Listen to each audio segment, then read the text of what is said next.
তোমরা দেখে নাও 1 নম্বর 4.1 আর 4.2 আছে। 4.1 তো আছে, দুটোই অঙ্ক আছে, ঠিক আছে, দুটো পরপরই আমি করছি। যাই হোক, আমরা এরপর কি করব না, আমরা গ্রুপ ডিতে করব। সি পর্যন্ত আগে করেছি, গ্রুপ ডিতে করব না। এই গ্রুপ ডিতে প্রথমে যে প্রশ্ন থাকে তার প্যাটার্ন কি হয়, 3 নাম্বার করে থাকে, কিন্তু একটা প্রশ্ন 3 নাম্বার দেয় না, তাকে ডিভাইডেড করে দেয়, 2+1 করে দেয় অনেক ক্ষেত্রে, বা অনেক ক্ষেত্রে আবার 1 করেও দিয়ে দেয়। যেমন প্রথম প্রশ্নটাই এখানে যদিও 3 নাম্বার দিয়েছে, 4.1 এরটায় বলেছে একটি আদর্শ গ্যাসের ক্ষেত্রে পিভি সমান এনআরটি সম্পর্কটা কি করতে বলেছে, প্রতিষ্ঠা করতে বলেছে। পিভি সমান এনআরটি সম্পর্কটা প্রতিষ্ঠা করতে বলেছে, তার জন্য মার্কস দিয়েছে কত, 3 নাম্বার দিয়েছে। তো আমরা কিভাবে এটাকে অ্যান্সার করব, দেখো আমরা প্রথমে লিখব 4.1 যে বয়েলের সূত্রানুসারে টি প্রপোর্শনাল টু 1/v, এখানে ব্র্যাকেটে লিখে দেবে টি স্থির, এটা কি থাকবে, স্থির থাকবে। এটা হয়ে গেল নাম্বার 1। আবার চার্লসের সূত্রানুসারে এটা কি হয় না, তার ক্ষেত্রে আমাদের চার্লস মানে কি চাপ ধ্রুবক থাকে, ভি প্রপোর্শনাল টু কি হয়, টি, যেখানে হচ্ছে চাপ টি স্থির। এখন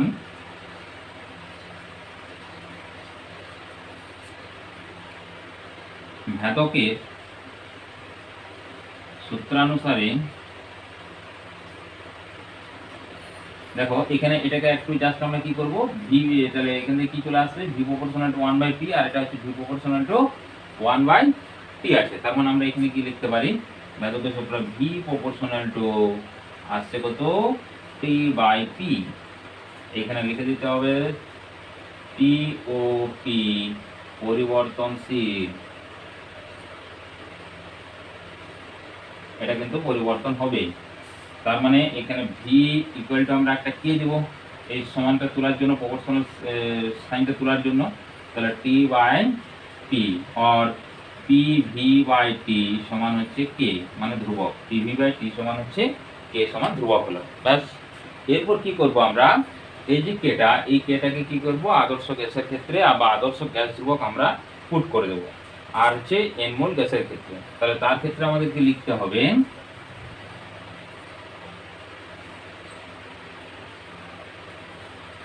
আদর্শ গ্যাসের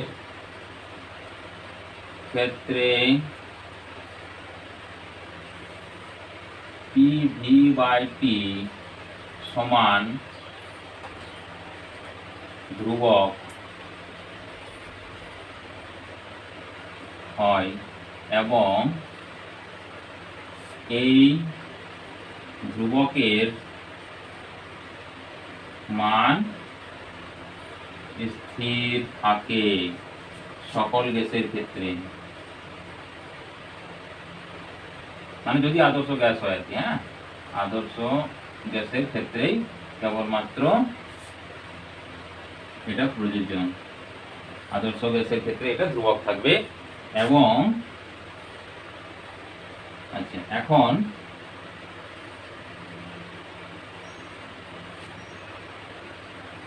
ধ্রুবকটিকে ওই ধ্রুবকটিকে আর দ্বারা সূচিত করলে, সূচিত যদি আমরা করি তাহলে কি লিখতে পারবো, দেখো আর দ্বারা সূচিত করলে আমরা লিখতে পারবো pv/t সমান হচ্ছে এখানে আর, এটা হচ্ছে 1 মোল গ্যাসের ক্ষেত্রে। তাহলে যদি আমরা এখন n মোল গ্যাসের ক্ষেত্রে নিই, n মোল গ্যাসের জন্য pv/t সমান হচ্ছে nr, বা pv সমান হচ্ছে nRT, এটাই আমাদেরকে প্রমাণ করতে বলেছে। যদি আমরা n মোল গ্যাসের ক্ষেত্রে নিই তখন pv/t সমান আসবে কত, n × r। 1 মোল গ্যাসের ক্ষেত্রে হচ্ছে এটা আছে, আর তাহলে n মোল গ্যাসের ক্ষেত্রে কি আসবে, এটা আসবে। ব্যাস, হয়ে গেল। এরপর বলেছে অতিরিক্ত পরিমাণ লঘু সালফিউরিক অ্যাসিডে ফেরাস সালফেটের বিক্রয়, তাহলে প্রশ্নটা দেখে নাও। এটা দেখে নাও, এটা একটু দেখে নাও, এটা দ্বিতীয় অঙ্কটা আছে। আর তরলে প্রকৃত প্রসারণগুণাঙ্ক আছে, ওটা জাস্ট প্রশ্ন আমি বলে দেবো। এই হচ্ছে প্রবলেম। দেখো এই প্রবলেমটার ক্ষেত্রে আমরা কি করব, এফিএস মানে হচ্ছে ফেরাস সালফেট। এগুলো যে তোমাদের রাসায়নিক বিক্রিয়াগুলো দিয়েছি সেই বিক্রিয়াগুলোর মধ্যে কিন্তু আছে, সব এই বিক্রিয়াগুলো মুখস্থ কিন্তু করতে হবে। দেখো এফিএস সালফেট, না সালফেটের সঙ্গে যদি আমরা অ্যাসিড দিই তাহলে কি হবে, একটা লবণ হবে। দেখো এফিএস ওপর একটা লবণ ফেরাস সালফেট, আর কি হবে H2S হবে। এখানে যেটা যে কোনো সালফেট দিলে আমাদের H2 গ্যাস প্রিপারেশন হবে, বা H2 গ্যাসের যে প্রিপারেশন সেখানেও আছে। এরপর আমাদেরকে বলেছে এইটার ভ্যালুটা দিয়েছে 1.12 লিটার। এইটা প্রিপারেশন করতে হলে আমাদেরকে এর কতটা প্রয়োজন হবে, নিশ্চয়ই দিয়ে দেবে ভ্যালুগুলো। হ্যাঁ, আয়রনের ক্ষেত্রে দিয়ে দিয়েছি যেহেতু 20 বেশি, ওই জন্য দিয়ে দিয়েছি 56, প্লাস সালফারের কত আমরা জানি 32, আর এখানে হাইড্রোজেনের হচ্ছে 1 × 2 প্লাস সালফারের হচ্ছে 32, তার মানে এখানে আসছে 2 34 আসছে, তাহলে 34 গ্রাম। আর এখানে কত আসছে 2 আর 6 8, 5 3 8, এত গ্রাম। তাহলে দেখো এইটা মানে 22.4 লিটার, আর এটার এত গ্রাম মানে হচ্ছে 22.4 লিটার। যেহেতু আমরা আণবিক যে ভর তাকে যখন গ্রামে প্রকাশ করব তখন সেটা সমান হবে 22.4 লিটারের সঙ্গে সমান হবে। তাহলে আমাদের এরপর অ্যান্সার জানতে চেয়েছে কি, অ্যান্সার জানতে চেয়েছে এসটিপিতে এত লিটার H2 গ্যাস পেতে কি পরিমাণে ফেরাস সালফেট প্রয়োজন হবে। তার মানে দেখো এখানে কি আসছে, এটা সমান আমাদের 22.4 লিটার, তাহলে 22.4 লিটারের জন্য আমাকে 88 গ্রাম করতে হচ্ছে, যেহেতু ওই দিকটা আমাদেরকে বলে দিয়েছে কি পরিমাণ ফেরাস সালফেট প্রয়োজন হবে। হ্যাঁ এইটা, তাহলে এটা হচ্ছে 22.4 লিটার লিখবো, এখানে 22.4, যেহেতু ব্যালেন্স আছে ঠিকঠাক, হ্যাঁ ব্যালেন্স আছে লিটার, বুঝা গেল। এটার জন্য 22.4 লিটার লিখলাম। তাহলে আমরা এখানে করবো এরপর ঐকিক নিয়ম, 22.4 লিটার H2S পাওয়া যায় কত থেকে, 88 গ্রাম FeS থেকে। ওকে, তাহলে 1 লিটার পাওয়া যাবে 88/22.4, আর 1.1112 এটা লিটারে পাওয়া যাবে কত, 88 × 1.12 ডিভাইডেড বাই 22.4। এরপর আমরা যদি কাটাকাটি করি, এটার সঙ্গে দেখো 2 গুণ করে দিলে এটা চলে আসছে, কিন্তু একটা দশমিকের ডিফারেন্স আছে। তাহলে দশমিকের যদি ডিফারেন্স থাকে তাহলে দশমিকটাকে ওইদিকে সরানোর জন্য আমরা কি করছি, এটা 10 দ্বারা গুণ করে দিলাম, তাহলে এটাকেও কি করতে হবে, 10 দ্বারা গুণ করতে হবে। ওকে, তাহলে এইটা 10 দ্বারা উপরেরটা গুণ করার জন্য আমাদের ভ্যালু চলে এসছে 88 × 1. এটা পয়েন্টটা সরে গেল, 2 হয়ে গেল, 10 উঠে গেছে, ডিভাইডেড বাই 22.4 × 10, এটার সঙ্গে এটা কেটে দিলে 2 হলো। আচ্ছা, তাহলে এটা হচ্ছে 44 হয়ে গেল, 10 দিয়ে গেল 4.4 আসছে, কত আসলো 4.4।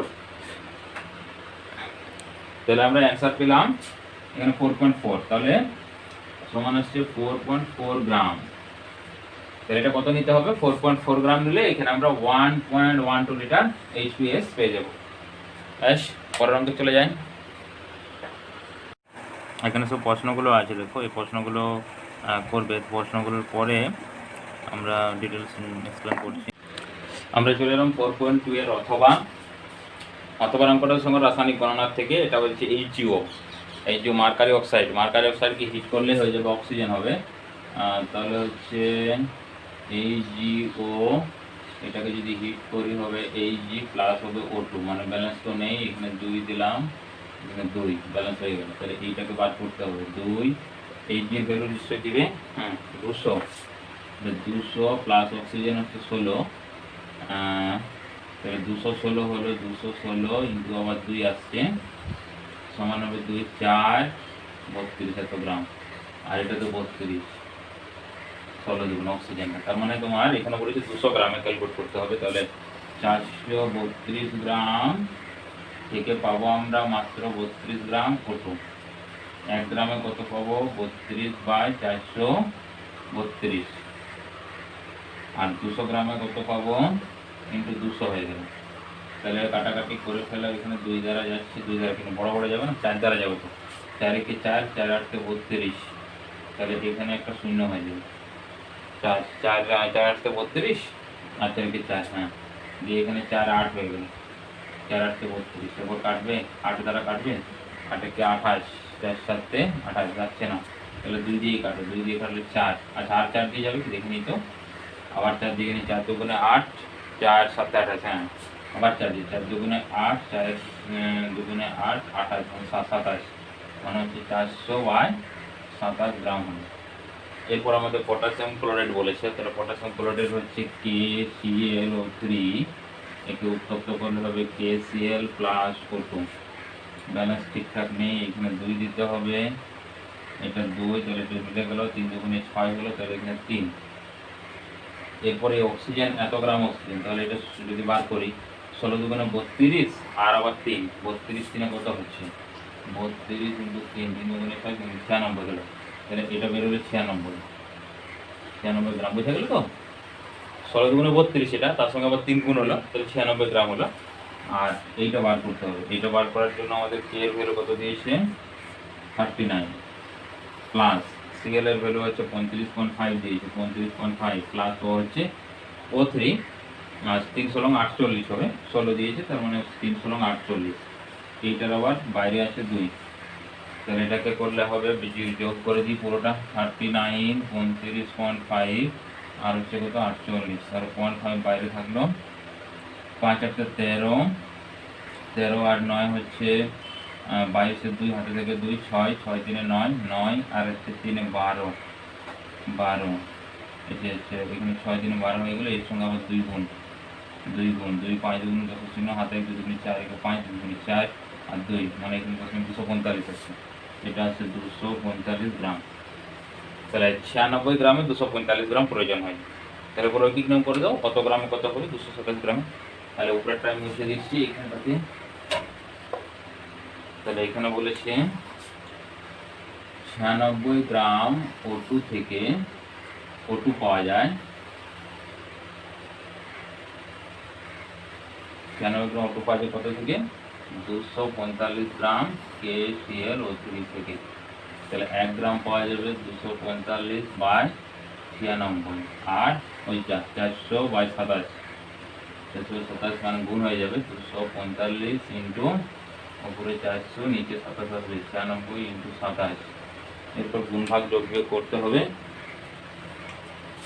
তাহলে আমরা গুণ ভাগ যোগ বিয়োগ যদি করি, কে কাটবে 45 আছে, তো 45 কে 27 আছে, 3 দিয়ে কাটবে কি এটা 45, 3 দিয়ে 3 7 21, 3 7 21 হলো 35, না কাটছে না, 27 27 3 দিয়ে কাটে না, 3 আসতে 324 কাটছে না, 5 দিয়ে একটাও যাবে না, তাহলে 5 3 দিয়ে হলে হতো 3 3 আসতে 24, 3 হচ্ছে না, তাহলে 27, এটা 27টা হচ্ছে 2 দিয়ে কাটা হচ্ছে 4টা, তাহলে এটা হয়ে গেলো 200, এখানে হচ্ছে 2 দিয়ে করলে 4 দুগুণে 8, 8 দুগুণে 16, 48, আবার 2 দিয়ে যাবে, এটাকে 100 করে দিলাম, এটা 2 দিয়ে কাটলে হয়ে যাবে 2 4 24, আচ্ছা 24, তারপরে এটার সঙ্গে 5 দ্বারা কাটবে না, 500 কাটছে না, তাহলে বেশ ওই 100 দিয়ে ওটাকে রাখি, 27 24 গুণ করে ওটাকে ভাগ করতে হবে, মানে এটা একটা বড় টাইপের ভাগ আসছে আর কি, হ্যাঁ। তার মানে তোমার 27 আর 24, 27 24 গুণ করো, 4 7 8 8, 8 থেকে 2, 4 দুগুণে 8 থেকে 10 ইন্টু 2 7 দুগুণে 14, 4 হাতে থাকে 1 দুগুণে 5 54, মানে 8 4 6, 8 4 6 আসছে, আর উপরে আসছে কত 245 থাকছে, মানে এটা পরে আসছে 245 ইন্টু 100 ডিভাইডেড বাই 6 4 8, মানে 6 4 8 দ্বারা এটাকে ডিভাইডেড করতে হবে, 6 4 8 ডিভাইডেড বাই 4 2 4 5, দুটা শূন্য, ব্যাস যেটা হবে সেই তত গ্রাম আমাদের অ্যান্সার আসবে। এটা একটু ভাগটা বেশি দিয়েছে, তোমরা ভাগটা করে নেবে, ব্যাস তাহলে হয়ে গেল ওর ইজি অঙ্ক। তারপরে প্রশ্ন দেখো, বলেছে তরলের প্রকৃত প্রসারণ গুণাঙ্ক বলতে কি বুঝো। তরলের প্রকৃত প্রসারণ গুণাঙ্কের তোমাদের সংজ্ঞা দিতে হবে। প্রকৃত প্রসারণ গুণাঙ্ক, তারপরে হচ্ছে কোনো তরলের আপাত এবং প্রকৃত প্রসারণ গুণাঙ্কের মধ্যে কোনটি তরলের নিজস্ব ধর্ম, কোনটি তরলের নিজস্ব ধর্ম এবং কেন।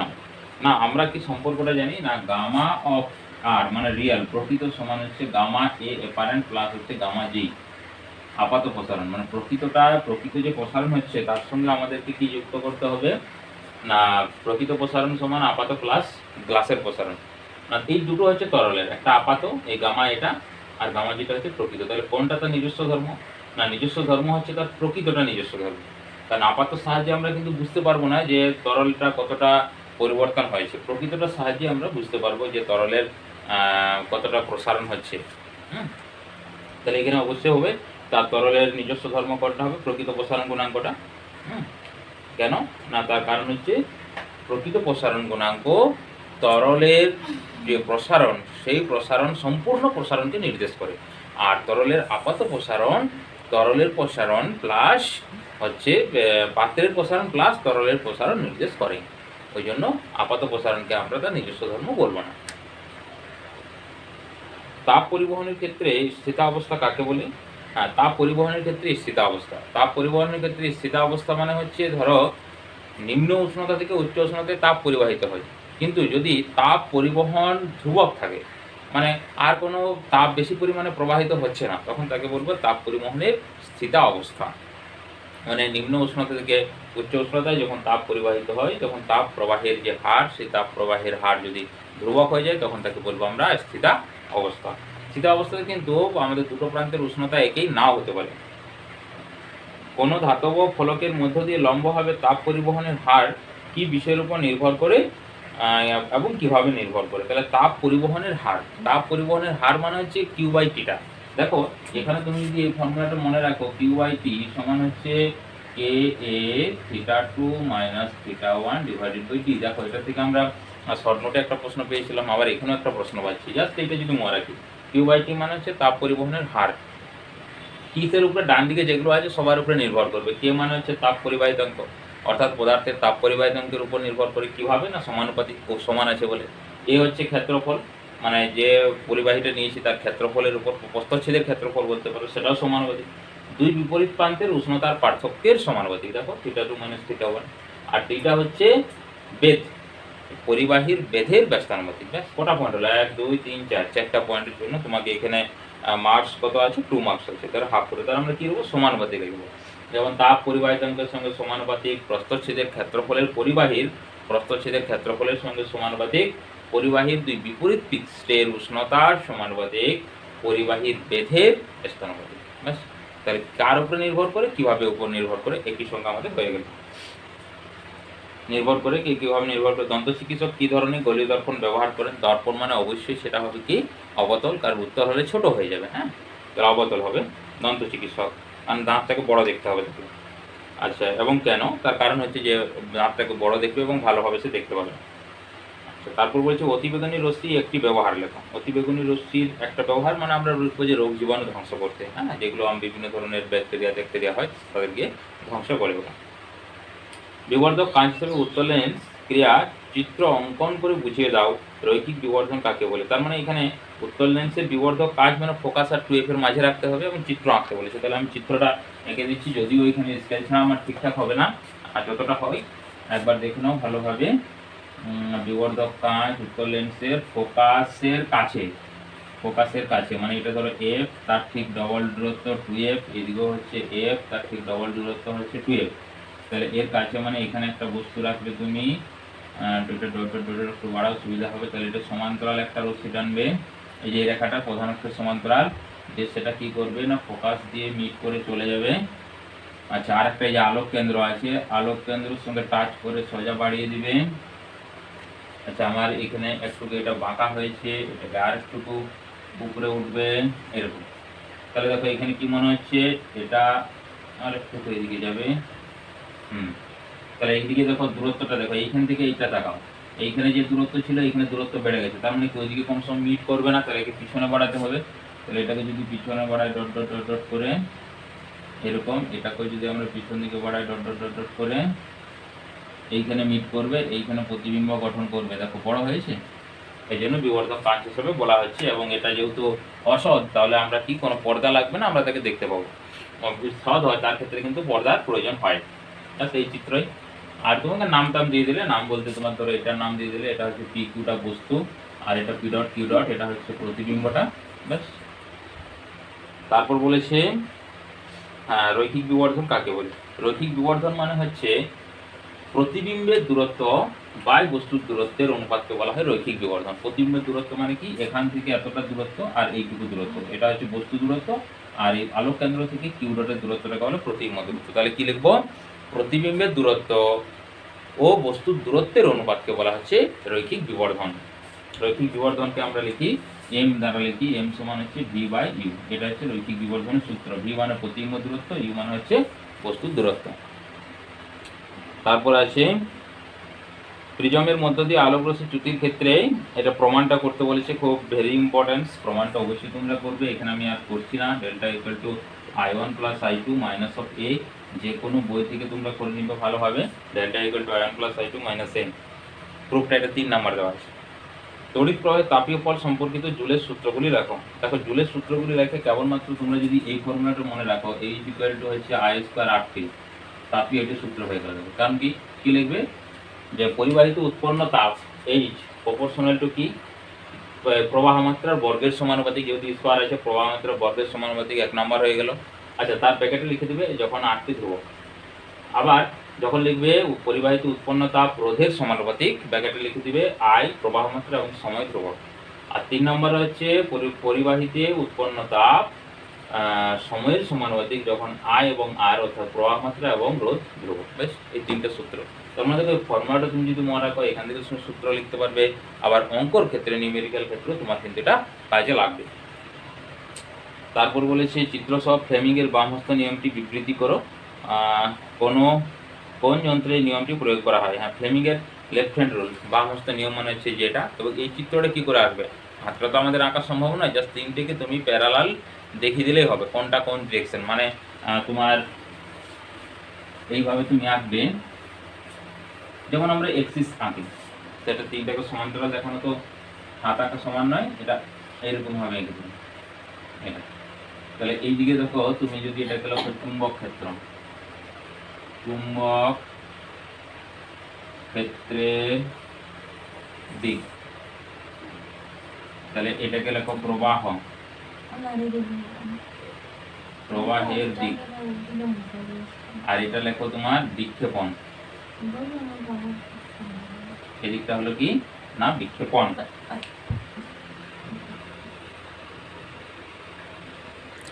এভাবে আমরা ছবিটাকে আঁকবো, 90 ডিগ্রি দেখাবো।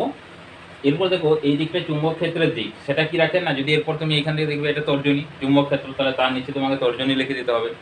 এটা হচ্ছে বিক্ষেপণ কি বৃদ্ধাঙ্গুলি, বৃদ্ধাঙ্গুলির দিকে বিক্ষেপণ, তাহলে যেটা বিক্ষেপণ লিখবে তার নিচে বৃদ্ধাঙ্গুলি লিখে দিলে। মানে আর প্রবাহ মাত্রার দিক কি হয়, যে মধ্যমার দিকে, তাহলে এটাকে কি লিখে দেবো, মধ্যমা। এরপর তুমি লিখবে যে যদি আমাদের বাম হাতের 3টে আঙ্গুলকে পরস্পরের 90 ডিগ্রি করে রাখা হয় বা সমকোণে রাখা হয়, এবং তর্জনী চুম্বক ক্ষেত্রের দিক এবং মধ্যমা প্রবাহ মাত্রার দিক নির্দেশ করে, পরিবাহী লিখবে, পরিবাহীর প্রবাহ মাত্রার দিক নির্দেশ করে, তাহলে ওই পরিবাহীর দিককে বৃদ্ধাঙ্গুলির দিকে হবে। বেশ, এটাই হচ্ছে সূত্র। এবং এই চিত্রটা আঁকতে হবে, কারণ ওখানে তার হাত আঁকতে পারবে না। যদি কারোর কেউ হাত আঁকতে পারে তাহলে তো খুবই ভালো। ব্যাস, পরের প্রশ্নে চলে আসছি আমরা। বিবৃতি কোন যন্ত্রে নীতিটি প্রয়োগ করা হয়, তার জন্য একরকম। এমনি তো পারলচক্র যদি লিখে দাও তা হবে, বা আমরা যে বিক্ষেপণগুলো অর্থাৎ যে মোটর বা ডায়নামো, সেগুলোতে আমরা কিন্তু এটা ইউজ করি। তারপর বলছে তোমাদের বিদ্যালয়ে দৈনিক আছে, তোমরা এই অঙ্কটা দেখে নাও। এই অঙ্কটা করছি, দেখো অঙ্কটা খুব ইম্পর্টেন্ট, ভালো করে পজ করে দেখে নাও, তারপর শুরু করো। এরপরে দেখো এটা কি করে আমরা সলভ করবো। এটা অঙ্কটা আছে 4.7 অথবা 4.7 হচ্ছে, অথবা প্রথমে আমরা বিওটি ইউনিটটা বার করবো। BOT, board of trade unit, সমান কি আমাদের formula, watt into hour divided by 1000। তাহলে এরপর আমরা পরপর যোগ করবো। প্রথমে বলেছি দেখো 6 ঘন্টা করে চলে 30টি 60 ওয়াটের পাখা, তাহলে 60 ওয়াট ইন্টু কটা আছে, 30 আছে। এরা প্রত্যেক দিন 6 ঘন্টা করে চলছে, এরা সবাই 6 ঘন্টা, তাহলে এরপর আমরা প্লাস দিয়ে দিলাম। তারপরে আছে কটা, 50টি 40 ওয়াটের বাল্ব, তাহলে 40 ইন্টু 50 প্লাস। তারপরে আছে 10টা 30 ওয়াটের টিউবলাইট, 30 ইন্টু 10। এইটার হোল টোটাল আবার ক ঘন্টা করে চলেছে, এরা 6 ঘন্টা চলেছে, অল টোটাল 6 ঘন্টা হলো। তারপর একটা চলেছে কত ওয়াটের, 150, আচ্ছা 12টি 150 ওয়াটের, তাহলে এখানে আবার যোগ হবে। তাহলে এই বাম দিকে একটু বাড়িয়ে দিই, এইটাকে তুলে দিলাম। তাহলে হচ্ছে 12 ইন্টু 150 ওয়াট প্লাস এটা কত, এটা কি যেন কম্পিউটার, আর একটি 100 ওয়াটের মোটর পাম্প 1 ঘন্টা করে 100 ওয়াটের ইন্টু 6 প্লাস 100 ওয়াটের চলছে 1 ঘন্টা করে, তাহলে ইন্টু 1 গুণ করলে একই হলো। এরপর বলেছি বিদ্যালয়ের প্রত্যেক দিনের এটা হিসাব, এটা প্রতিদিনের হিসাব ডিভাইডেড বাই 1000, ডিভাইডেড বাই 1000 হলো। কত দিনে বার করতে বলেছে, 1 বছরে 365 দ্বারা গুণ করতে হবে। আবার 1 মিনিটের দাম হচ্ছে 5 টাকা, ইন্টু আবার 5 গুণ করতে হবে। তার মানে এটাকে আমরা একটু সিম্পলিফাই করে নিই, নাহলে ওইদিকে আমাদের জায়গা খুলাবে না। যাই হোক, তাহলে এখানে আমরা করে নিলাম, এইটাকে গুণ করতে হবে 12 দ্বারা 150 হচ্ছে এটা 150, তাহলে 150 ইন্টু 12 হচ্ছে 0, 5 গুণ করতে 0, হাতে 3 হয়ে গেল, ইন্টু হচ্ছে 300, এটা হচ্ছে 150 মানে 0 5 1 0 0 8 1 1800, এটা 0 হ্যাঁ 1800, এর প্রথম আসছে 1800 প্লাস হচ্ছে 300 1800 প্লাস হচ্ছে 4 5 20 2000 প্লাস হচ্ছে এটা হচ্ছে 30 300 ইন্টু 6, আচ্ছা প্লাস হচ্ছে 100, এইটা divided by whole divided by হয়ে গেল আমাদের 1000। এইটার আবার এইখানে ওই যে 365 1 বছর ইন্টু আবার 5 টাকা করে, তখন আমাদের এটা টোটাল টাকাতে কনভার্ট হয়ে গেল। আগে এতদূর পর্যন্ত ছিল ইউনিট, প্রতিদিন ইউনিট, মানে ওটা জায়গা থাকেনি বলে এটা পরে আমি অ্যাড করলাম। তার মানে এখানে যেগুলো 18 36 হয়ে গেল, প্লাস এটা হচ্ছে 2000 আর হচ্ছে 300 মানে হচ্ছে 2300 300 প্লাস ইন্টু 6 আছে, প্লাস হচ্ছে 100 হোল ডিভাইডেড বাই 1000 ইন্টু হচ্ছে 365 ইন্টু হচ্ছে 5, এটা এত টাকা। তার মানে এখানে যদি 6 যোগ করে 6 দ্বারা গুণ করে দাও, তাহলে 3600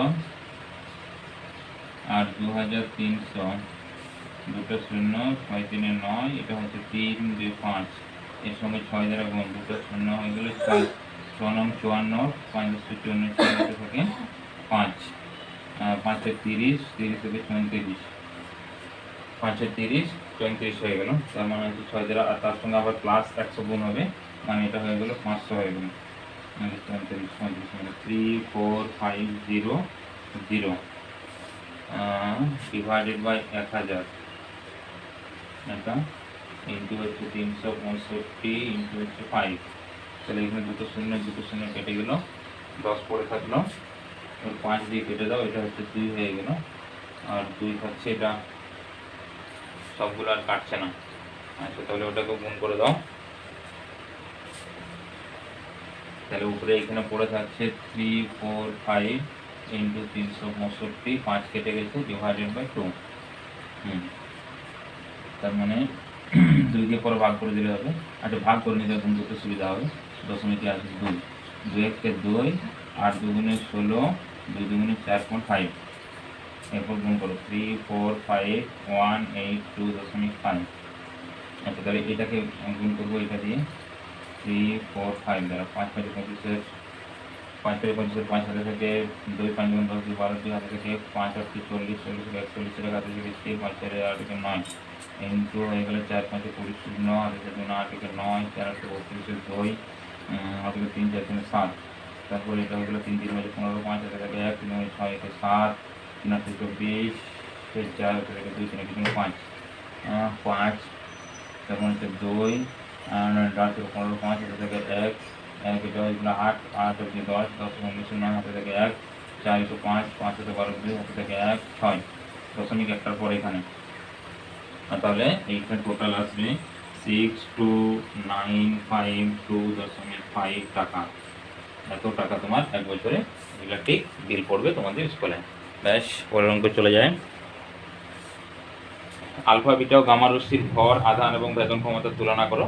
দেখো আলফা বিটা এবং গামা তিনটা বলেছে, একবারে ছক করে লিখবে। হ্যাঁ, প্রথমে এখানে লিখলে আলফা কণা, বিটা কণা, গামা কণা। প্রথমে লিখলে ভর, ভরের ক্ষেত্রে আলফা কণা হচ্ছে কত ভর হবে, ইলেকট্রনের এই প্রোটনের যা ভর তার দ্বিগুণ, মানে 1.67 × 10⁻⁻27 × 2।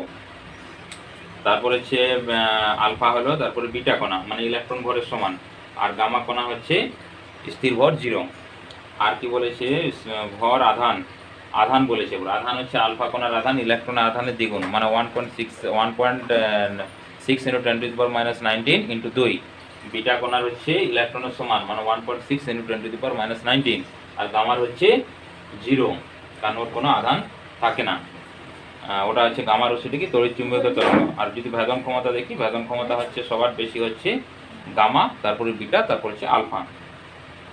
তুলনা করতে ওটা হয়ে গেল। আধুনিক পর্যায় সূত্রটি লেখো। পর্যায়গতভাবে পয়েন্টে মৌলসমূহের পারমাণবিক আকার কীরকমভাবে পরিণত হয়, মানে ওই যে পারমাণবিক আকার কীভাবে পরিণত হয় না, বাম থেকে যদি ডান দিকে যায় তাহলে কি হবে, পথে পড়ছে মানে কমে, আর উপর থেকে যদি নিচের দিকে যায় তাহলে হবে বৃদ্ধি পাবে। তো আমাদের এখানে কোন বরাবর বলেছে, দেখো পর্যায়গতভাবে পর্যায় সারিতে মৌলসমূহের পারমাণবিক পর্যায়গত হবে, তাহলে পর্যায় বরাবর দেখাবো আমরা, মানে উপর থেকে নিচেরটা বললেই হলো। আর সূত্রটি লেখো, আধুনিক পর্যায় সূত্রটি লিখলেই হবে ওটা। পাউলি স্কেলে মৌলের তড়িৎ ঋণাত্মকতার সংজ্ঞা দাও। তড়িৎ ঋণাত্মকতার সংজ্ঞা, তারপরে হচ্ছে ঊর্ধ্বক্রমে সাজাতে বলেছে ক্লোরিন, ব্রোমিন, আয়োডিনকে। এটা তো নিশ্চয়ই তোমরা পারবে। আই দিয়েছে, এফ দিয়েছে, ব্রোমিন দিয়েছে, আয়োডিন দিয়েছে, তাহলে এই ক্লোরিন দিয়েছে, তার মানে সবার বেশি হবে ফ্লোরিন, তারপর ক্লোরিন, তারপর হচ্ছে ব্রোমিন, তারপরে হচ্ছে আয়োডিন। এটা তড়িৎ ঋণাত্মকতা কি হয়, উপর থেকে নিচের দিকে গেলে কমে যায়, কারণ উপরে যে থাকবে সেটা হবে তো সবার বেশি হবে তড়িৎ ঋণাত্মকতা। আর তারপর অ্যামোনিয়া অনুঘটক জনিত জারণ দ্বারা NO3 উৎপাদন শর্ত, মানে NO3 যে আমাদের নাইট্রিক অ্যাসিডের উৎপাদন বিক্রিয়াটা কেবলমাত্র দিতে বলেছে অনুঘটক সমেত। আচ্ছা, তারপর যৌগ যৌগ অযৌগ যৌগের তিনটে পার্থক্য তোমাদেরকে বলেছি, দিবে গলনাঙ্ক, স্ফুটনাঙ্ক একটা দিলে, তড়িৎ পরিবহন দিলে, আর হচ্ছে জলে দ্রবণীয় না অজলে দ্রবণীয়, তিনটে। দ্রুত বিক্রিয়া কি, শর্ত সহ ইথিলিনের সাপেক্ষে ব্রোমিনের দ্রুত বিক্রিয়া আর সংজ্ঞা দাও। আচ্ছা, দ্রুত বিক্রিয়া মানে হচ্ছে যে হাইড্রোজেন আমাদের ঢুকবে, তাই ইথিলিনের সঙ্গে ব্রোমিনের, তার মানে হচ্ছে ইথিলিনের সঙ্গে ব্রোমিনের বিক্রিয়াটা কি হবে, আমি একটু করে দিচ্ছি। ইথিলিনের সঙ্গে ব্রোমিন, ইথিলিন লয়ের দন্তন্য আছে, তার মানে হচ্ছে CH2 ডবল বন্ড CH2, এইখানে তুমি ব্রোমিন দিলে Br2 দিয়ে সূর্যালোক,